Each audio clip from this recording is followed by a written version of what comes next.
시시각각 변하는 총선의 중요 이슈와 현장 분위기를 전해드리는 선거 상황실입니다.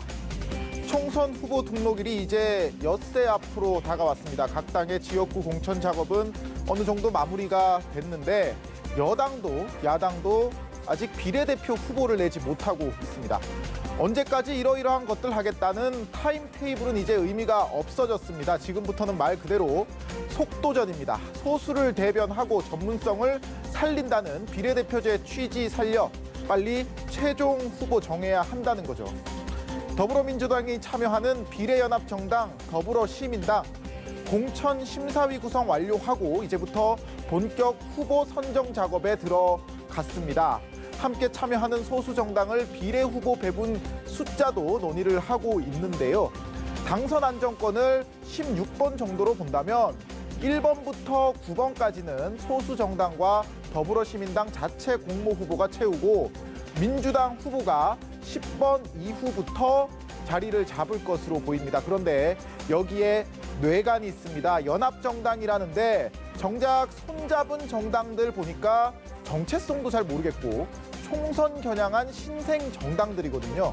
이들도 최소 의석 하나씩은 가져가는 구조라서 민주당 당원들 불만 나오고 있고요. 그리고 공천 심사 과정에서 소수 정당 후보들 자질 문제 불거질 경우에 내부 잡음이 생길 수도 있습니다. 그렇게 되면 그 리스크 자연스레 범여권에 미치게 되겠죠.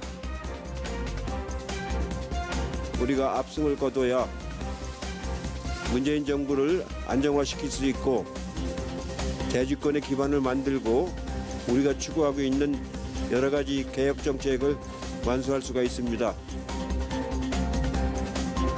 네, 이해찬 대표는 이번 총선 꼭 이겨야 한다고 매일 외치고 있는데 비례연합정당이 최대의 변수가 됐습니다. 민주당 안에서는 옆집인 미래통합당과 미래한국당 상황 보면서 내부 다툼 조심하자 이런 분위기가 있다는데 이건 반면교사 삼을 수 있을지 보겠습니다.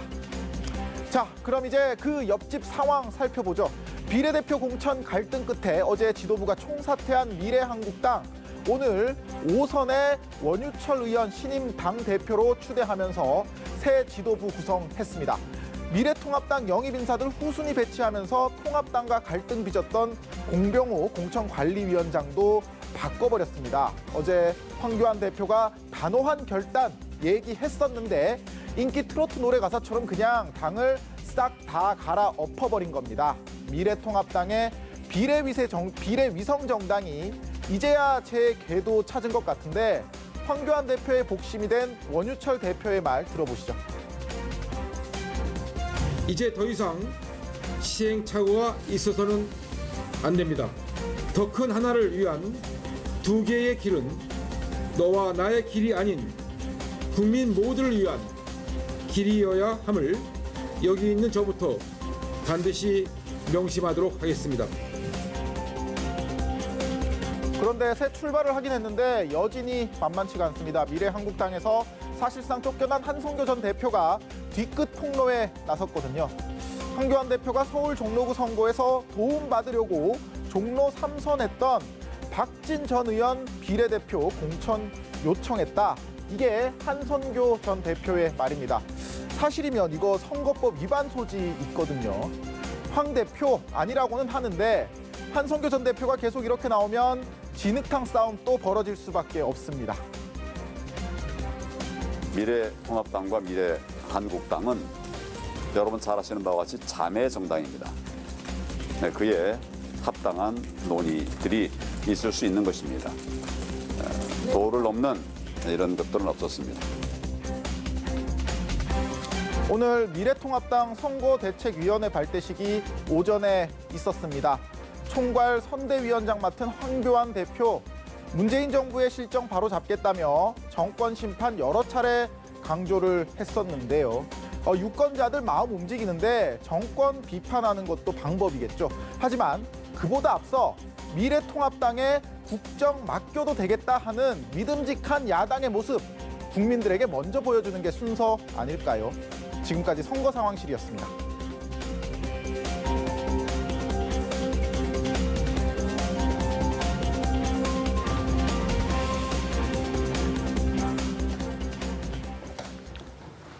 네, 선거 상황실 이재동 기자와 함께 오늘도 정치권 소식 더 깊게 들어가 보도록 하겠습니다. 어제 이제 저희가 3월 3주차 리얼미터 여론조사 결과를 소개해드렸는데 민주당과 통합당의 지지율 격차가 이제 5.8%포인트의 격차가 있었는데요. 한국갤럽이 이제 같은 기간 3월 3주차 조사 결과를 발표했는데 여기에서 이제 15%포인트 격차가 있거든요. 이 차이는 왜 생겼다고 봐야 될까요? 네, 일단 뭐 두 기관이 조사 방법이 다릅니다.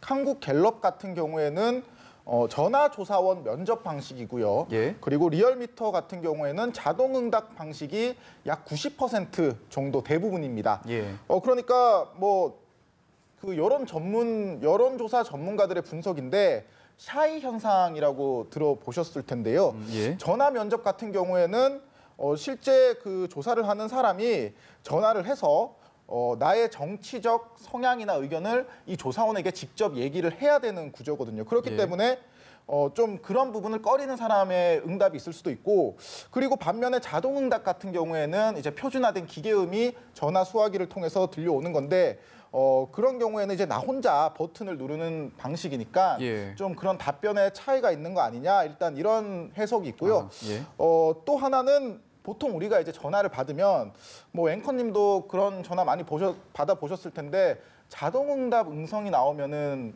뭐 귀찮아서 그냥 끊어버리는 경우가 그런 경우 많습니다. 있죠. 예. 근데 하지만 그 전화 조사원이 전화를 하게 되면은 아무래도 그 확 끊게 되는 경우가 좀 덜하잖아요. 예. 그렇기 때문에 자동응답 기계음을 끝까지 이제 조사를 하는 사람들은 아무래도 정치에 좀 더 관심이 있는 사람들이다. 네. 이런 해석이 있고요. 예. 반면 면접원이 물어보면은 조금 덜 끊으니까 이런 사람들로부터 뭐 중도층이나 무당층 의견이 좀 더 여론조사에 반영이 되는 뭐 그런 또 그 차이가 있거든요. 예. 그러니까 제가 이렇게 말씀드린 게 모두 사실 가설일 뿐입니다. 그 네. 전문가들의 가설일 뿐이고요. 이 두 기관 조사 방식이 뭐가 옳다, 뭐가 그르다, 이거는 뭐 말씀드릴 수가 없는 거죠. 다르니까요. 예. 알겠습니다. 이제 뭐 뚜껑을 열어볼 날이 또 얼마 남지 않았으니까요. 이제 선거날에 보통 신분증을 꼭 지참을 하고 가야 한다, 이런 이야기를 많이들 하는데 이번 선거날은 신분증 말고 또 한 가지 또 지켜야 될 게 있다고요.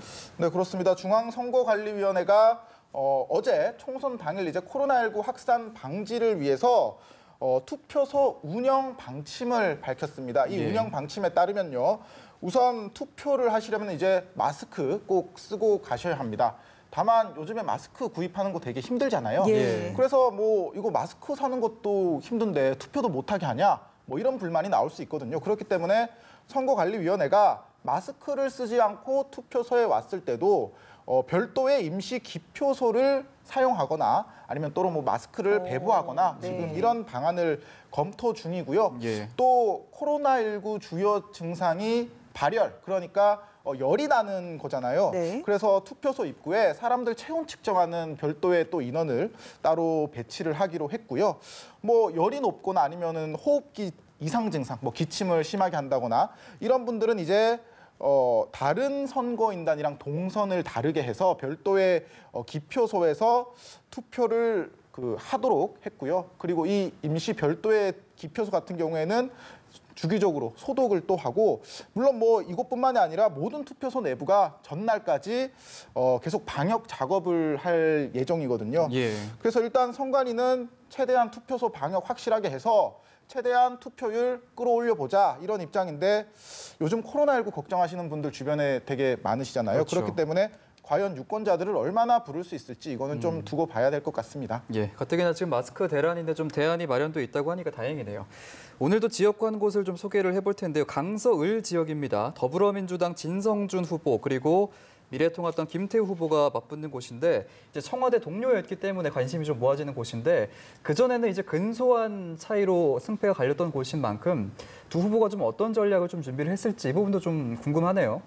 네, 그렇습니다. 뭐 앵커님 말씀하셨다시피 서울 강서을이라는 지역은 예전부터 여야 지지율이 굉장히 팽팽한 그 지역으로 분류가 되는 곳이었거든요. 예. 다만 최근에 강서을에 마곡지구가 최근에 개발이 됐습니다. 그러면서 대단히 아파트들이 많이 들어왔고 여기에 또 30, 40대 인구 유입이 많이 이루어졌거든요. 예. 그래서 민주당 지지층이 좀 두터워졌다 이런 분석도 나오고 있고요.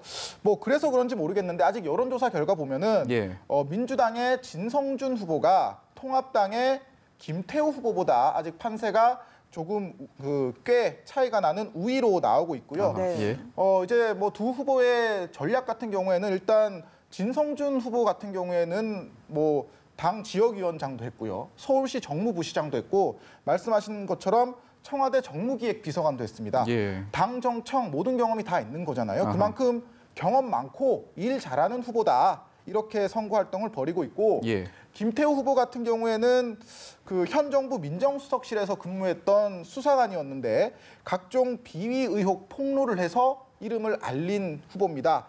지금 통합당 선거 전략이 지금 문재인 정부 정권 심판하자 이런 전략이잖아요. 그렇기 예. 때문에 그런 면에서 본다면 김태우 예비 후보가 정말 이런 전략에 최적화된 후보인데요.